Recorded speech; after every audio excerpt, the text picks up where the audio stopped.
In this video, we'll look at how to create a data object for a contact with a specific relationship using the Zapier integration. So let's say we want to create a new opportunity for this contact.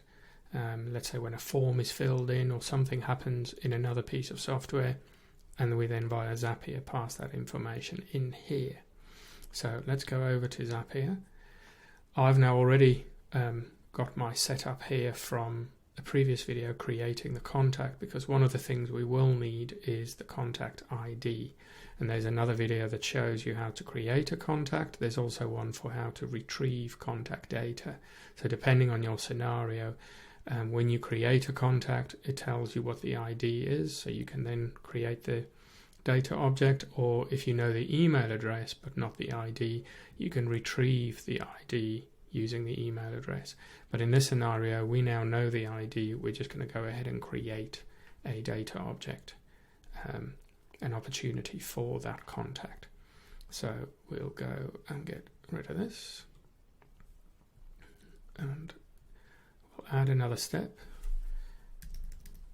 for Macanta, and we're going to say we want to create a data object, and go continue and choose our account. Okay, so now first thing we need is the contact ID, which we can go and get from the previous step, because this needs to be dynamic. You can't come and type this in every time, so because that wouldn't be automation. So we can go in, and I now know that we have the ID here, contact ID 1311. And then I can say, what kind of data object am I going to create? Well, we want to create an opportunity. And this contact that's triggering this, what will their relationship be? So we're going to say that they are the prospect. So then we can say opportunity type. Well, what kind of opportunity is it? And the stage. Now, depending on what you've got set up, of course, you'll have different field values here. Okay, so here opportunity type, let's go and have a look and see our option that we have. We can say under opportunity type, just find that field.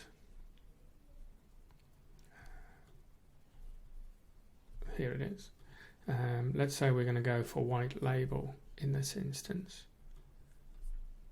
So we go opportunity type. These are for white label.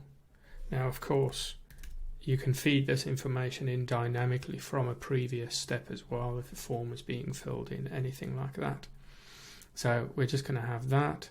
It is white label, and then the opportunity stage, again, we are just going to say no, initial call scheduled should be an option for us. Initial call scheduled.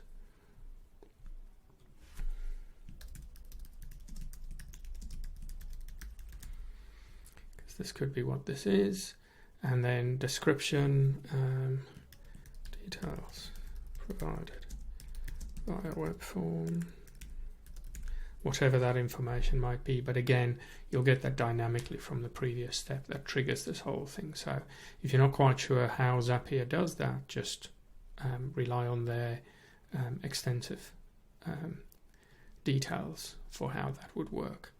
So we're going to leave all the other fields as they are. We don't need to change anything else. We can go and say continue. And then we have the opportunity to test.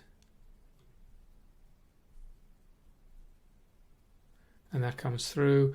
And now you can see we've got a relationship ID here. We've got those details. We've also got an item ID. So if I now go back to that contact, and let's just reload the opportunities, we can then see here's our new opportunity that we've created. I've got notification because I'm automatically also assigned as the contact, and there's our details as we need it to be.